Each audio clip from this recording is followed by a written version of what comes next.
Hi guys, and welcome back to the Female Fitness Podcast. I'm your host Danny, and today I have the pleasure of being joined by Lydia in person. Yay! And we've decided to record this podcast, so we're going to talk a little bit about Lydia's recent experience not dieting for a holiday, and also just have a little bit of a catch up about where we're both at with training, nutrition, our goals, and something that we've decided to do in terms of making exercise enjoyable and demonstrating to you guys how it doesn't need to be boring as well. So I'm really excited for this because I've never recorded a podcast with someone in person before, and I feel like what a treat. Yeah, I feel like it's a pleasure to have you here in my flat. No, I like talking to people in person, and I feel like it's better to have someone in person to like feedback off. Yeah. So for anyone that doesn't know Lydia, give us a brief introduction of you, like what you do and how you got into the fitness industry. Ooh. So I started with fitness about, what year was it? 2017. So I just finished dancing, as you know. So I used to dance from like age 3 to 18. And then I gradually kind of began to find out about fitness and kind of a more balanced diet, because I used to be very restrictive. I used to undereat, and I really struggled with my relationship with food. So I got into training, I got stronger, and I was obsessed with building my glutes. Did I know you at that phase? I think I knew of you because we were both PTs in Sheffield. So obviously you kind of know about other people, don't you, who are in your area when you do in-person PT. Yeah. But we didn't know each other. No, you always tend to know people who just like, you hear of them and then you see them on Instagram. So I started getting into training, and I kind of did it as an escape from dancing, and obviously I wanted to be healthier, happier, and my main focus at that time was to grow my glutes. So I got into my training, and I was like, you know what, I really enjoy this, and I want to help other women get to a place where they are content with their body image and they are not restrictive, and they're not constantly going from like binge eating to crash dieting and that kind of cycle. So I began training at, where did I start? What gym was it? I think Virgin Active. Yeah. And then I went to Exercise for Less, and I went to BX Fitness, and I did one-to-one for about 2 to 3 years. And then through lockdown, took my business fully online. And then that's where I'm at now, helping women kind of have a better relationship with food and just train and feel healthy, really. Amazing. So for those of you who don't know, myself and Lydia, we both live in, I'm kind of like borderline Sheffield, Rotherham, but I was brought up in Sheffield, and Lydia lives in Sheffield. So we both worked as one-to-one PTs, like quite close to each other, but obviously at different gyms. Yeah. So we kind of heard of each other, but then we got to know each other a little bit more recently mainly through like CrossFit. Yeah, I guess. Would say CrossFit. Yeah. CrossFit brought us together. So CrossFit brought us together, which is just absolutely fantastic. So we recently went to Dubai together, and before we went to Dubai, obviously myself and Lydia were chatting, and we started training glutes together. And like glutes and hams. Obviously we wanted to look good in Dubai, so we decided to increase our glute training frequency. We're training twice a week at S20, as well as doing a little bit of CrossFit on the side of that. And Lydia decided this time that she wasn't going to diet for this holiday, when in the past she has done. So what was the reason for that, for? Ooh, I think the reason for it was because it's something I have always done. So I think a lot of females will get where I'm coming from here. It's always a sense of, oh my God, I'm going on holiday, I need to look my leanest, my thinnest. It's like that one chance to show my body off. But realistically, the way you look for dieting for a holiday isn't how you're going to be long term. Like, I'm going to diet for my holiday and then probably just go back to my kind of maintenance, like where I am now. So I think the reason I didn't want to diet this time is because I knew there was still some areas of my mindset that probably weren't in the best place. Like I said to you, I was like, I think what's going to happen is I'm going to probably diet, and then I will feel quite overly restricted because I'll go way too hard. Because realistically, we booked it when did we book it? We only booked it like a couple of weeks before we went, maybe 3 weeks. Yeah. No, it was 4. Definitely 4. 4. Yeah, because we had about a month. Yeah. Yeah, so we only had about a month till we went to Dubai. And realistically, if you are doing fat loss for 4 weeks, you will get a bit of movement, but you're not going to have mega changes, are you? Like, there's nothing crazy that's going to change. So it was either I dieted hard and I really, really pushed myself, and I'd be overly restricted with calories. I'd probably be doing excess cardio, tons of steps. And then when I'd get to Dubai, I'd probably stop doing all those and probably gain it back a little bit as you do after a diet. So I decided that, you know what, this time I'm not going to diet. I'm just going to try and be happy with where I'm at now, because it is my body composition. It has been like this for a while. So I wanted to kind of showcase that when I was on holiday. I just wanted to be me, as I said. So yeah, I kind of decided not to diet because I just thought I'm going to be overly restrictive, and I would preach to my clients not to diet for a holiday, that they can be happy where they are at. So it's almost like I had to take my own advice. As much as I didn't want to, I had to take it. So I decided, not to diet, and I'm glad I did it, to be honest. Yeah. And what were the challenging aspects of that? Like, what did you find difficult about making that decision and then sticking to it? It was just the thoughts in my head. I think I didn't realize how many like little demons I had. So like I'd wake up in the morning, I'd be like, oh my God, I'm going to Dubai in 3 weeks. And I'd be like, I'm not lean enough. I can't have a good time whilst I'm away. So it's more the case of that daily little like nagging voice you have in the back of your head saying, you should change for this. You need to be leaner. You can't have a good time unless you are tighter, like visible abs. So it's more the challenges was just the thoughts I had around it. And I think most females and males will probably relate to that, won't they? Yeah. Because everyone has that almost, not imposter syndrome, but that sense of they need to be someone else to feel happy and to feel secure in themselves. I think a lot of those thoughts come from the way that we're conditioned through society, through like social media. Obviously, when we were younger, magazines and things like that. For those of you who are a little bit older than us, you'll have got a lot of your like conditioning from things like magazines, TV. We've almost been conditioned to think that being leaner equates to being better or like more confident. And so even if you don't actually prefer your body that way, you're almost conditioned to have that automatic response of wanting to diet for these occasions, because you associate being leaner with being happier, being more confident, because that's what you're conditioned to believe through society. But it's not always where you're going to be your happiest self, and you need to challenge that conditioning and challenge those initial thoughts. 100%. And doing things like not dieting for holidays and just going as you are is a way in which you can challenge those thoughts and those beliefs. And actually, if you go and realize, actually, I can have a really good time, I can enjoy my holiday just as much, if not more, then that will serve you so well for the rest of your life. 1,000%. It's so like, it's always like on Instagram, you see, get your bikini body and diet for this and make sure you're feeling your leanest. I think especially when you're going to a place like Dubai, it's well known for fitness models, like Instagram pictures, and you kind of do have that pressure. Like I'm sure you feel the same on social media. Like as a coach, you want to be looking in a good shape in case people think, well, she's training me, but she's not in a good enough shape. Do you know what I mean? You do have those thoughts as a coach. So yeah, I think social media is a definite negative, and it's something that you can't, it's not the truth. Like we all know social media is just a construct. It's not real life. So I think it's just stepping back from that and seeing it as, I'm going to have a good time. I'm going to relax and have a break from my daily life, and I'm enough just being myself on that holiday. So yeah, it was definitely a positive not to diet for that holiday. And what were the positives that came with that experience? Like did you notice any benefits in terms of your appetite whilst you're away and your relationship with food? Yeah, 1,000%. As I was saying to Danny, when I used to do dancing, I really struggled with kind of binge eating.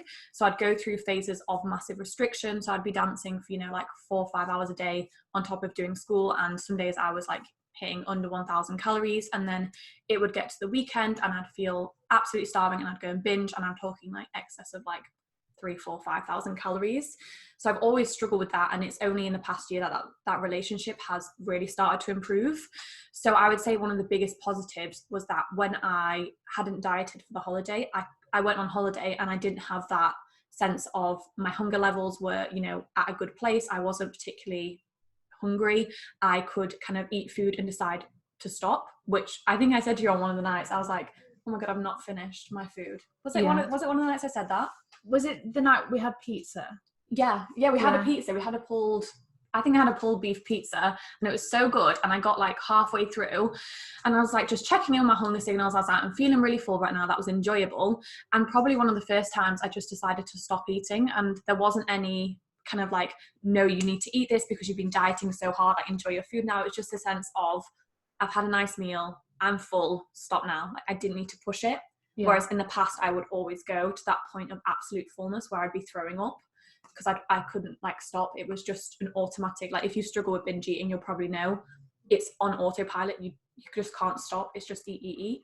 So that was probably the biggest positive. I didn't ever get to the stage on holiday where I was sick, besides the night where we went to where we got drunk, where we got absolutely hammered, and I decided to demolish a bowl of pasta after, and it all came up. But besides that, yeah, I wasn't feeling sick, I wasn't overeating, my hunger levels were very stable. Like obviously if you have dieted, you'll know when you start reintroducing food after a period of kind of dieting, you do tend to find yourself feeling really hungry. So I didn't have that kind of, what would you call it, like insatiable hunger. Yeah. And then like because of that insatiable hunger, the action that follows that is obviously overeating to a point where it feels quite uncomfortable. And a lot of you can probably relate to that feeling of insatiable hunger if you've ever pushed your body to the extreme in a fat loss phase, like a competition prep or like a photo shoot prep. You'll probably notice that your hunger levels dramatically increase when you then come out of that phase and when you've no longer got that extreme goal. And that's often a harder part of the process than the actual diet itself is. And that's where a lot of people struggle with their relationship with food and these feelings of insatiable hunger. So, you know, challenging that and spending time out of a deficit, spending time away from dieting is what's going to fix that issue of insatiable hunger.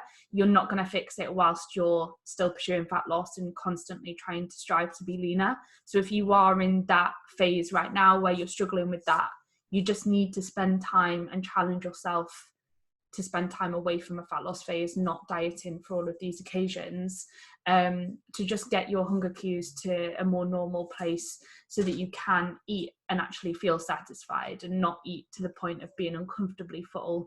And you will get there, but it requires a lot of patience. Like it doesn't happen overnight. Oh no. And I think people think it's a quick fix, like, oh, okay, I won't diet for a month and then I'll go back to dieting.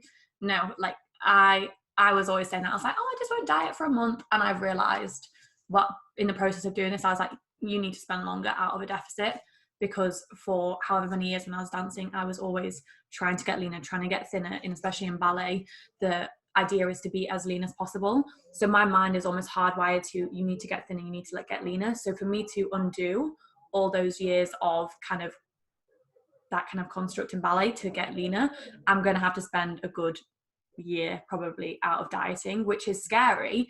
But if it's going to heal my relationship with food, if I'm then going to be happier and healthier, I'm not going to be binge eating, it is so worth it. And as we were saying earlier, you can still absolutely have a good time on holiday. Like I had the best time ever. Like we had so much fun. Yeah. Like it was just such a good holiday, and it just proved to like myself that actually I'm okay to go on holiday without dieting. And next time I've got that kind of holiday coming up, I think if I do want to diet, it's going to be in a much more moderate way, and it won't have that pressure of, if you aren't lean, you won't be happy, because I proved to myself now that I had a good time and I wasn't my leanest. Exactly. And this is not us saying like don't ever diet for a holiday, but it's saying maybe you should challenge yourself every now and again not to, and make sure that between your periods of dieting, if you do choose to diet, you don't have to, but if you do choose to, make sure you're spending time out of a deficit between those periods. And if you do notice things like insatiable hunger, menstrual cycle irregularities, issues with your relationship with food, then you just need to spend some time out of a deficit.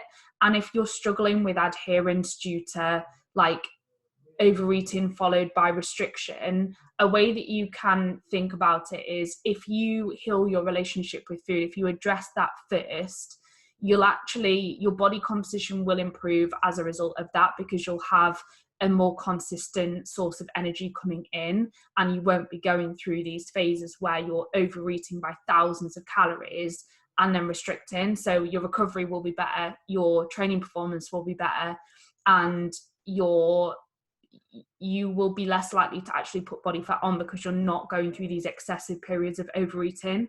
So sometimes healing your relationship with food is what you need to do in order to improve your body composition, even though that's not directly the goal. Yeah, Agreed. And I think that's hard for people to swallow. Yeah. Because obviously if you're wanting to get leaner, but you've got some kind of issues there that need to be healed, you're going to have to put the work in and maybe not see those physical changes at first. But if you know they're further down the line and you're going to feel healthier, you're going to have better energy, higher sex drive, all the benefits that come from actually fueling your body. If that's going to be the result of it, that's probably the better option for you, even though, because everyone wants immediate, don't they? Everyone likes fast food because it's simple and fast to grab. Whereas sometimes it's that, what's it called? Delayed gratification, isn't it? That I'm looking for. It's that delayed gratification that you have to have. Yeah. Like if you've got issues with your health or your relationship with food, in order to reach any like performance or body composition related goals that you have, you need to address those issues first. And then it's almost a necessary step for you to then continue to pursue your body composition or performance related goals. So you've got to see that as like a part of the process. Yeah. And it takes time. Yeah. I think everyone wants quick results. Like on Instagram, lose 10 stone in a month. You see it all the time, don't you? It does my head in. But that's not going to fix. And like I say to a lot of clients, they will do this mending and they will start healing their relationship with food, and their composition won't have changed that much, but they will just feel 1,000% better. Like they're more confident, their energy's better. And they then realize that it wasn't ever to do with how their body looked. It was just due to how they felt internally and what was kind of going on the inside. And once you heal that, you do feel better. The way you view yourself externally is a lot more positive. Yeah. Because you feel better around food. You're not in that kind of cycle, which a lot of people do go through. Exactly.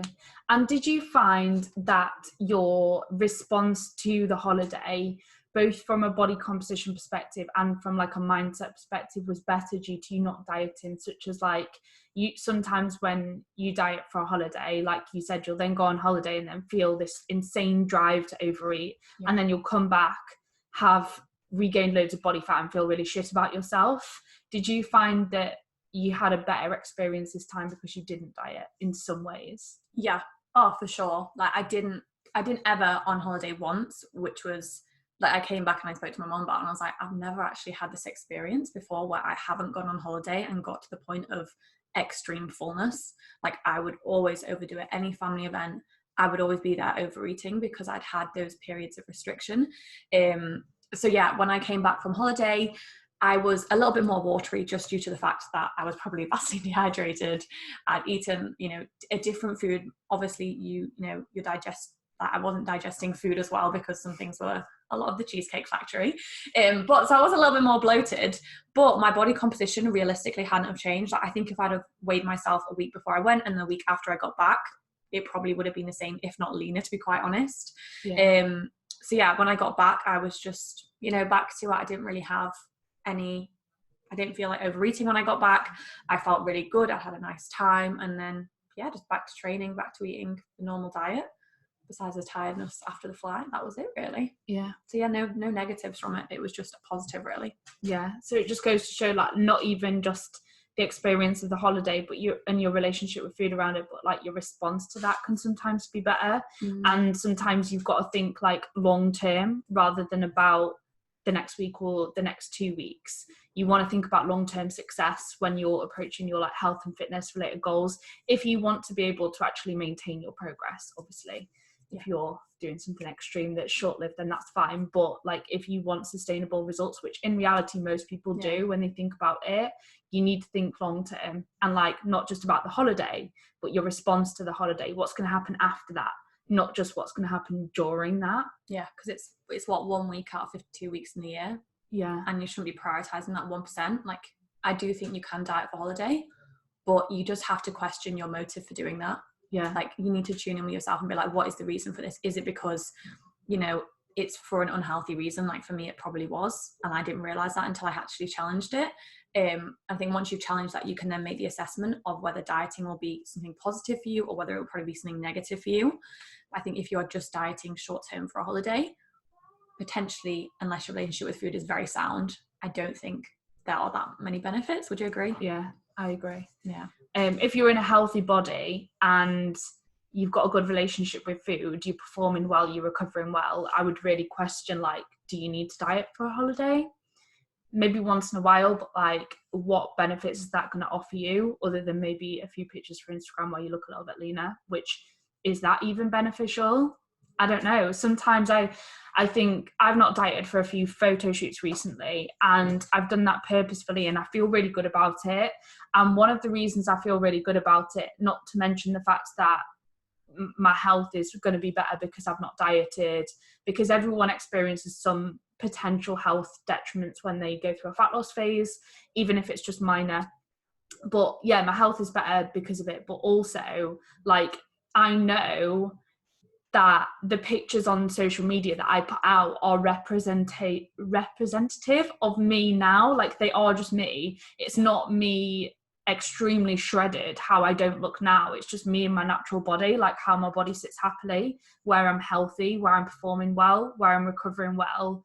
And it's reassuring knowing that what I'm putting out into the world, like the image of me that I'm putting out into the world, is just me. Like, it's not a fake version of me or a version of me from the past. It's just me how I am. Yeah. It's just like, it's not that 1 week you. Yeah. It's you like long term. And I was going to ask, did you find, because you didn't diet either this holiday, and you haven't dieted for a while.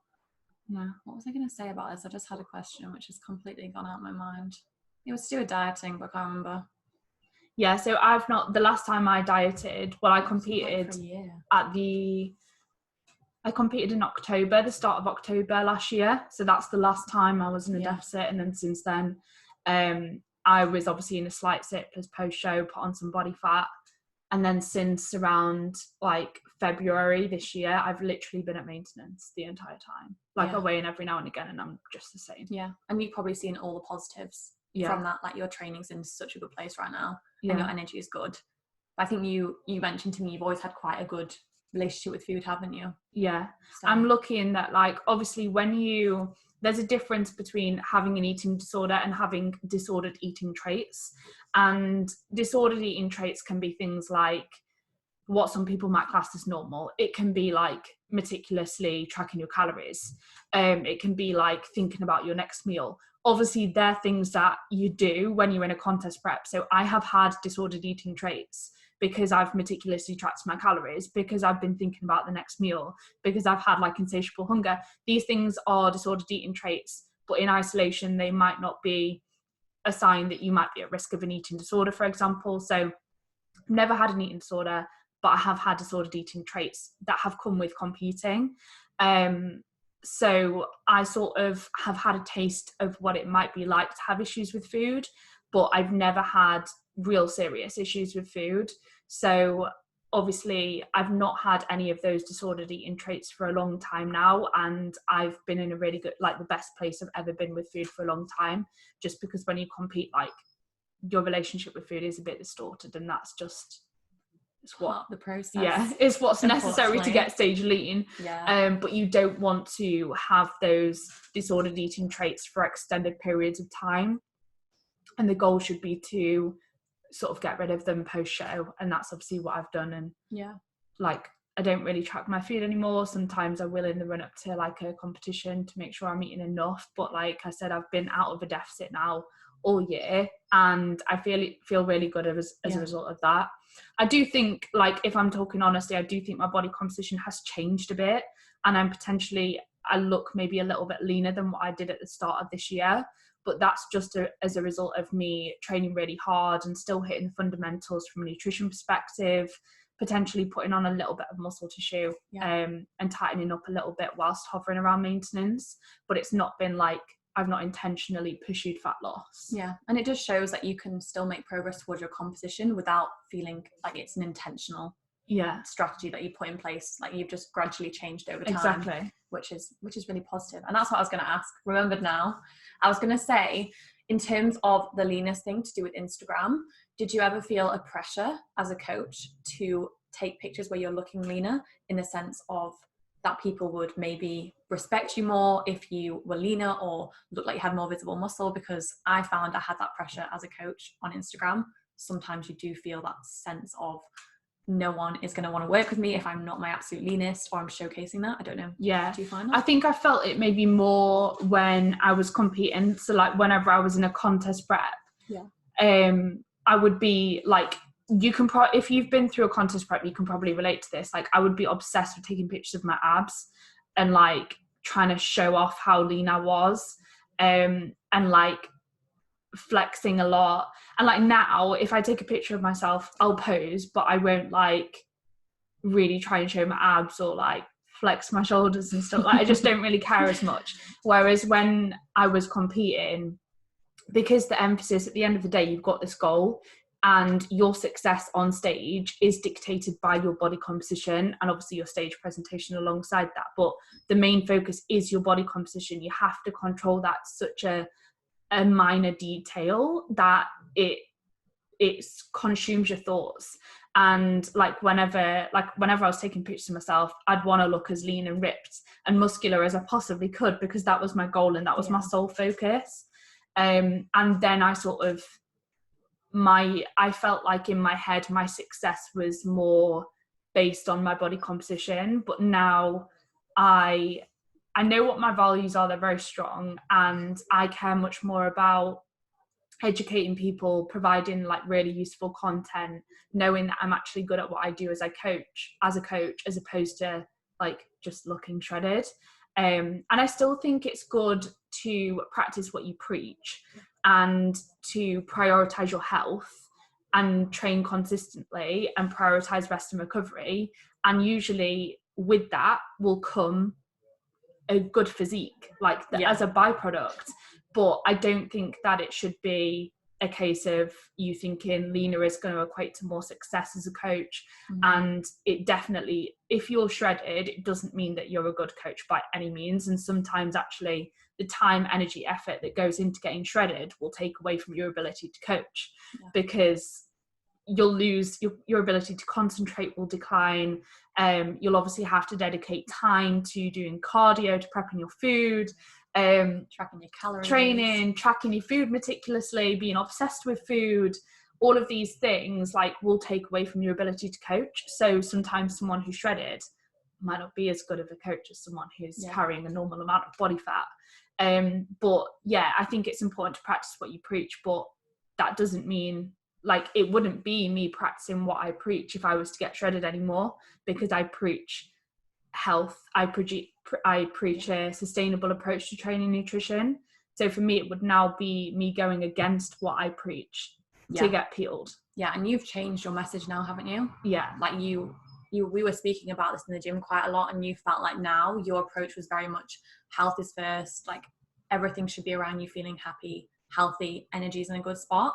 So I think that's why you changed kind of your style of coaching slightly away from the competitive side of things, because I think for you that was no longer, what would you say it was? Like, no, it was no longer in line with like what I value and what I want to put out into the world. Because obviously I talk on social media about the fact that I really value health for both myself and my clients. I value happiness, having a social life, being able to progress in other areas of life, as well as with training, nutrition and body composition. So for me to then push people to the extreme of stepping on stage where it's a guarantee that they're going to see negative health effects was going against my values, and it was making me feel conflicted. So I knew that it was the right decision for me to come away from that and not put people through that process anymore. It made me feel pretty shit actually to push people to that extreme where I knew that I was inflicting negative health effects on them. Yeah. So that's why I needed to come away from it. And then that put negative health effects on you because your stress levels were higher, wasn't it? Yeah. So I think it's definitely been a positive. Yeah, definitely. For sure. I feel much more aligned and more like excited about like pushing coaching moving forwards. Whereas before, because I felt that conflict, it was hard to like produce content because I felt conflicted with that. I would wake up feeling a little bit stressed and anxious because I was pushing people through this process that would have a negative effect on them. And yeah, I feel a lot better as a result of that. I'm glad. And so where are you at with your training and nutrition now, and like what are your goals at the moment? My goals, the weirdest thing, I don't really have any set goals. It is generally, is that the right word? Generally, just to feel happy and just to feel healthy. Like my goals for so long, honestly, for the past, I'm not gonna say like 23 years, because that would mean like me as a 1-year-old, which obviously wasn't concerned with body composition. Straight out the womb. Yeah, like, oh, I need to get some abs. I was shredded though as a kid, to be quite honest. Yeah, I was when shredded. you were 1? Yeah, I had abs at like, no, maybe not 1. Like 4 or 5. But from an early age of like, you know, maybe 9, 10, when you kind of got into dancing, you start to see people like, you know, as females, we're in that circle of, you know, you're with your girlfriends and they're like, oh, I feel ugly today, or oh, that girl's so thin, I want to be her, you know, type of that cycle. From an early age, I've always had it in my head that, you know, I need to have the goal of getting leaner. That was always my thought process. Everything I did was to be leaner and to look better. I never made a decision solely on my happiness. And I thought that would make me happy, but obviously now I know it didn't make me happy. So now my goals are simply just to train well. So I've just recently started, like, you know, doing more pole dancing. We did ice skating last week, which was really fun. And we've started doing, like, me and Danny kind of came up with the idea to try new things and to, I feel like it's probably going to go into your question a bit, but to begin trying things that, you know, are new, they're challenging, they're still part of a healthy, balanced approach to life and fitness.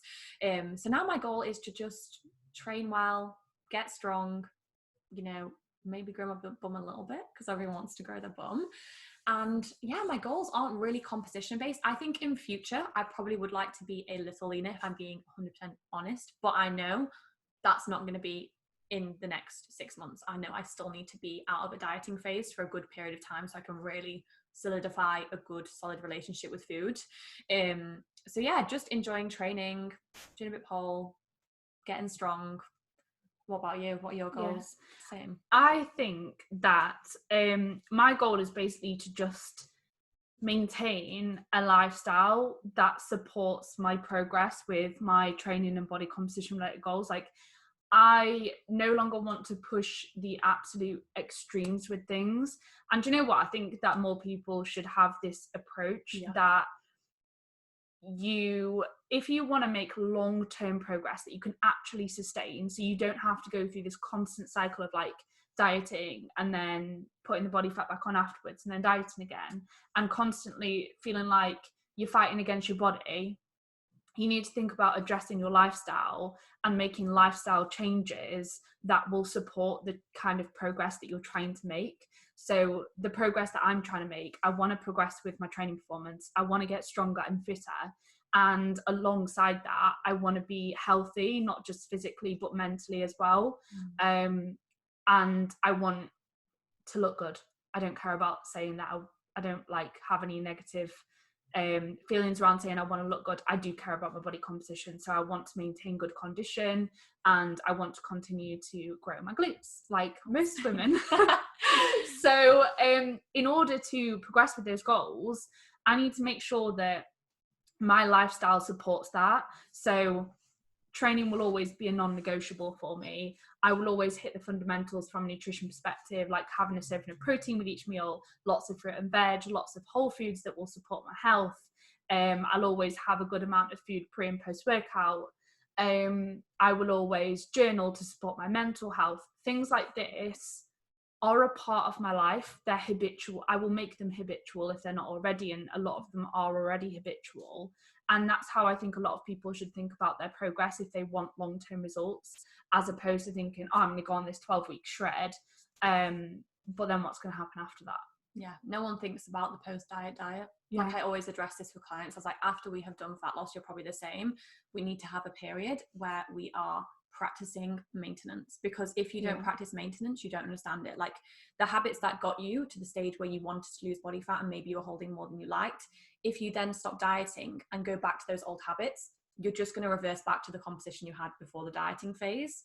So it's actually, like, I personally, I don't know if you agree, would think the diet after the diet is the most important. Would you agree in that sense? Yeah, because you have to ingrain them habits long term, and if you don't ingrain them, you're not going to sustain that composition that you've probably worked pretty hard for in the past 12 weeks. So it just is about knowing that that's just as much part of the process as fat loss, and you need to be in it. Like, especially with coaching, if you're committing to doing a fat loss phase with your coach, I would 1,000% recommend doing a maintenance period with your coach, because then you're going to get the best results. You're going to look at sustaining them. Yeah, definitely. And like, don't even think about, if you're in a position where right now you're a healthy individual, you just want to be a bit leaner for the fact you prefer your body that way, then there's zero need to be aggressive with it. Like, no need. If you were carrying excessive body fat to the point it was detrimental to your health, then yeah, maybe be a bit more aggressive. But if you're in a healthy body and you just want to be a little bit leaner, think about your lifestyle right now and how you could just change that a little bit to support the goal of being a little bit leaner, as opposed to thinking I'm going to go on a 12-week diet. Because those lifestyle changes, if you focus on one thing at a time, it will be more sustainable. And yes, it will feel hard at first. Yes, it will feel like effort to change your lifestyle. But then once you've made those initial changes and it's become habitual because you've done it for extended periods, and it's like training for me now is second nature. I don't even think about the fact that, like, I don't think about questioning me going to train. I just do it because I know how good it is for me. And I've been doing it for years. It feels easy now. When I first started training, it didn't feel easy. It felt like effort. So things are going to feel like effort at first, but just be reassured that they will feel easier further down the line if you take a sustainable approach to them and think about addressing your habits and your lifestyle, as opposed to following like a short-term quick fix diet. Yeah, 1,000% agree. And it's weird, isn't it, how like training at the start became like was effort, and now I'm the same as you. I'm like, oh, training Monday through to Thursday, rest day Thursday, and training, because we enjoy it and it's part of our lifestyle. And have you heard that quote of choose your hard? Yeah, I love that quote. I don't even know what it is. Yeah, but it's just like about choosing your challenges, isn't it? Like obviously it's going to be hard to change your habits, but it's also hard to have the negative effects of, you know, carrying way too much body fat, or, you know, the negative effects of having disordered eating and trying to stay lean all the time. Like, you have to pick your hard, and for us that hard is getting up, training. But it's not hard anymore, really, let's be honest. It's just that initial hardness. And things like getting my protein in now, like when I first got into fitness and stuff, obviously it was an effort. Like I was living at home, so I actually used to order my own food off Muscle Food, separate to what my family ordered, and cook all of my own meals separate to what my family did. That was effort. But now it's second nature. Obviously it's easier because I live on my own, but the point is I went through that period of making it a concerted effort and going out of my way to do what I needed to do. And now I've done that for so long, it's second nature and I don't even question it. Yeah, it's just part of life. And that's what it will become for people. Those who see it as a long-term journey will create those habits and get to that time where protein serving each meal is just second nature. Going to the gym Mondays is just part of the lifestyle. And it's like people will say, I don't know if you have clients who like really struggle getting their protein in, and they'll say, how do I do it? And I know it's really blunt, but it's just a case of just doing it. And like, if you have a meal that doesn't have protein in it, have a protein shake, or have 200 grams of Greek yogurt on the side, or have a protein dessert. Like, it's not actually that hard. And I'm not undermining the fact that it is work to get that first step done, but you just sometimes have to do it and get it done initially. Yeah, you do. You just have to push yourself to do it. And if you know there's got to be a protein source in here, it's just ticking that box. Yeah. And like the benefits of protein, we obviously know what they are. So it's like with anything, you just have to tick it and you just have to get it done. And it is blunt, but realistically, if you want to make it a long-term habit, you're going to have to do it. Yeah. You have to tick the box consistently for a while. And then after that, you're sorted. You've got it. Exactly. Now, the one other thing I wanted to touch on is Lydia briefly mentioned it. So we have decided to do something different, like every couple of weeks, from like an activity level perspective, just to show you guys that being active doesn't have to be what people would like do usually. So steps or cardio, you know, on a treadmill or a Stairmaster or whatever. A lot of the population could do with being more active throughout the day, and that activity can come in so many different forms. So we've been pole dancing and we've been ice skating, and we just want to demonstrate how many different forms of activity there are out there in the world that you could try and incorporate into your routine to live a healthier, more active lifestyle, and to support, at the end of the day, your health and body composition related goals.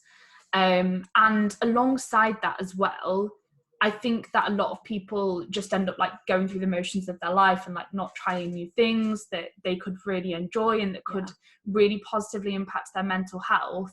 So we want to just show you guys what there is out there to be enjoyed and to experience.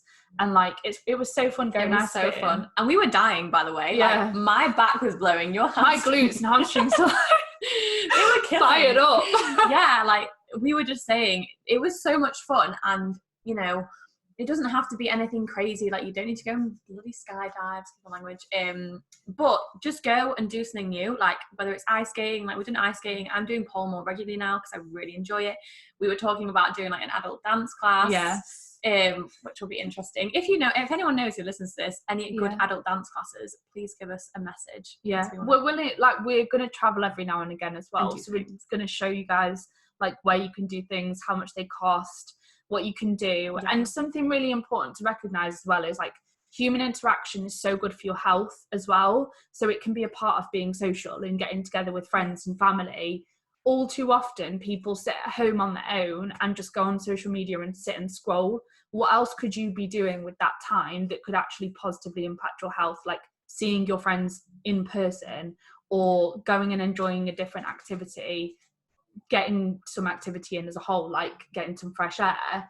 There are so many things that people could do better with their time when they're just sat watching TV or like scrolling Instagram or something like that. Classic. And I think as well, people who are looking to get healthier and change their lifestyle, they may think, well, my friendship group, just what we do is go out and drink every single weekend. Like just suggest it to them. Like be like, do you fancy doing ice skating this week or going rock climbing? Because I know I would, well, that's just me personally. I would prefer to do that. And that's just, I think me and you would probably be the same. But I think actually a lot of people in friendship groups, you just get into the routine of doing the norm for your friendship group, which is going out, getting absolutely hammered Friday, Saturday night, or doing whatever. But just making, you know, if you want to go out for a meal with your friend, why don't you go and do some ice skating or go for a walk together and grab a coffee? Like it's quite simple to incorporate those activities into your life and into your social events. And it definitely is. And positive. Think about how much money you could save. Like you could easily spend £100 on a night out. Ice skating was what, £6-7? Yeah, I think it was £14 for both of us for like an hour and a half. Ice skating was £7 each. Imagine if we went on a night out together and spent £100. We've literally saved like £90 each. Or if you're in Dubai. Or if we're in Dubai, we would have spent about £5,000. Oh my God, that was wild. We won't go into it, but basically the gin bottle came to about £320 in English money. We nearly died. And we had to pay for it because we were already there. The regret was real. But we managed to wiggle our way into a free bottle of wine. And a couple of chairs. And some chairs. Which you can't drink, but we got absolutely hammered anyway. Yeah. And then we ordered more alcohol. Like idiots. God. Anyway, me and Lydia don't get drunk very often. Okay, that was we do. It was one time in Dubai and it was worth it. And it's going to happen again now. Yeah. Maybe. But no, every now and again, things like alcohol in moderation are fine. But what we're trying to say is, could you swap the one night out every now and again for something that's going to positively contribute to your health and is not going to involve you consuming excessive amounts of calories, spending excessive amounts of money, and something that's probably going to be a more enjoyable experience every now and again. So think about maybe how you could get together with your friends in different ways and spend your time more wisely. And we're going to show you some more fun activities. And Lydia has a YouTube channel. Yay, so make sure you subscribe and you'll be able to follow our journey and our activities on there. Yes. We did the first, I put one on last night. I did, my YouTube is literally just Lydia Hulme, I think. God, I should probably find out. Or just go onto my Instagram, which is lidsfitness.coaching. And then it's on the link. Shameless plug here, guys. And so I actually watched Lydia's episode last night, and it was of us ice skating, but then there was also the CrossFit box. Our team went to a competition to compete called SID, which is strength and depth. So if you're interested in like CrossFit-y type things, go and watch that because you'll enjoy it. And don't be scared to start something new. Like that's what I just want to say. Like just go and try it, book the class, grab a friend. I was so nervous to start pole, but I was just like, you know what? I'm going to book it. What's the worst that can happen? And now I'm doing it every week, like twice a week. I killed today. Actually, I think that's from our upper body session yesterday. Yeah. I really hurt. But yeah, go try things new. Go try new things. Things new. Go try things new. New phrase. And if you have any suggestions, I think we want to try. We're going to go and try skiing, aren't we? Yes. That's going to be one of our big ones. Obviously, some things are a bit more expensive. Yeah. So the big things we'll do like more on a month. But like pole dancing was £6? No, 12. 12. 8 to £12, depending on what kind of session you do. Right. So pole dancing was £8 to £12. The ice skating was £6 each. So that's like nothing. We're going to try rock climbing. Rock climbing is fairly cheap. But yeah, if anyone has any suggestions, let us know. Obviously, you can go on hikes, which is free with your friends. I love that. Should we go on a hike? Yeah. I'd love to do that. I love walking. And it's so good. And the best thing about a walk is you don't get a walk hangover. So you know when you've got your alcohol initially, which is the cost, you're getting hammered, and the next day you wake up and you don't feel good. It's a depressant, so you naturally feel a bit rubbish. And then you have the following Monday, Tuesday where you're still feeling not good, you're not energized. So realistically, you've got to see it as, if I'm going to go and do this like blowout, have alcohol, which is absolutely fine. I do not have any bad things to say about it. Obviously, if you're doing it weekend, you might feel a bit rubbish. But you've got to look at it as like, you've got your Saturday where you're going out, and then you've got your Sunday where you're feeling rubbish, and you've probably overeaten on a Sunday, which then is a detriment to maybe your fat loss goals. And then you've got the Monday, Tuesday where you're kind of regretting the night and feeling guilty. And then it's just that cycle, whereas go for a walk. Yeah. You don't have anything. You just have the fresh air, sunlight, and probably the rain because we're in Sheffield. Just wrap up if you're in the UK because it's so Baltic. It's so cold. Why is it so freezing? But yeah, that was kind of a ramble. And FYI, I don't have any bad things about people who go and do this. It's just, I'm all for alcohol in moderation. Yeah, that's what I'm trying to say. If it doesn't have a negative effect on your mental health, and you obviously haven't got problems that you need to address surrounding alcohol, then I don't have a problem with it in moderation, and I consume it in moderation. No problems with it. But every now and again, maybe you could swap that for something that would maybe, in combination with alcohol every now and again, have a positive impact on your life. Yeah, preach. Agree. So thank you so much for listening to our episode of the Female Fitness Podcast. It has been an absolute pleasure. If any of you enjoy the content on the Female Fitness Podcast, please like, subscribe, share on your Instagram story, and share it with a friend, because your support is what keeps this going. So thank you so much. And Lydia, what is your Instagram handle? My Instagram handle is lidsfitness.coaching. And that's all I really have. I will tag Lydia in the description below. Thank you for listening, and I will see you in the next one.